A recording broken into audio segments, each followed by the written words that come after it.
Welcome back. I'm here with Football League editor Pascal Lemaire to talk about Nottingham Forest versus Rotherham. Start with Forest. It's been a pretty poor start to the season for them. Certainly has. They kicked off the season on Friday night down at Brighton, and Brighton had a poor season last year. Forest underwhelmed as well, but I think Forest would have gone there and thought, we've got a good chance in this one. But it was a really entertaining game. Both sides had a lot of chances. I thought Brighton did edge the game. They had the better chances, and they ended up winning 1-0. It was a great goal from Lualua.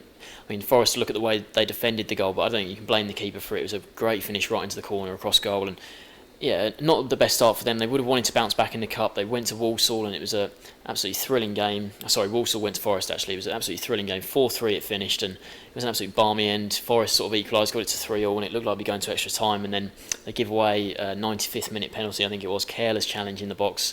Walsall stick it away and they go through 4-3, so disappointing there, and especially because Dougie Freeman, did name a very strong team for that game as well, so it was very surprising to see them, come out on the losing side there, because Michail Antonio, he came off the bench, completely changed the game, scored a fabulous solo goal, so he looked really bright. And then you thought once they got back to 3-3, they'd go and push on and win in extra time, but to just careless give away a penalty like that, disappointing. So 2 defeats, not a great start at all. And transfer-wise, it's quite a worrying time for the club right now. They've got the embargo. You mentioned Antonio there. He's been linked with a move away. Lansbury. Do you see those two, especially key players, being Forest players by the end of the window?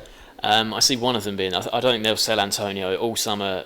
The chairman, Fawaz Al Hassawi, he said we're definitely not selling Antonio. He has said the same about Lansbury, but all the reports in the last couple of days say otherwise. They say that Burnley have come in with a $4 million bid. It has been accepted.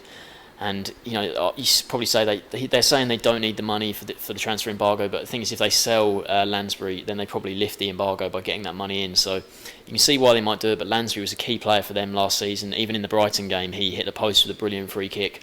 He's certainly one of their best players going through the middle. But I think it looks like he's going to go to Burnley. And problem is, if they've got, I don't know if they have got aspirations for the playoffs this year, Forest, because they've struggled to sign players, and because the likes of Asson Bolonga, Andy Reid, Chris Cohen, they're all still injured, so they're a bit depleted, and I think this might be another mid-table year for them. But selling Lansbury to Burnley, that's one of their rivals in the division. It certainly helps Burnley massively if they're going to try and push for the playoffs. So not great for Forest, but I think they'll certainly be able to keep Antonio, and he's one of the best players in the league. So we mentioned Forest's poor start. Rotherham certainly haven't fared any better so far.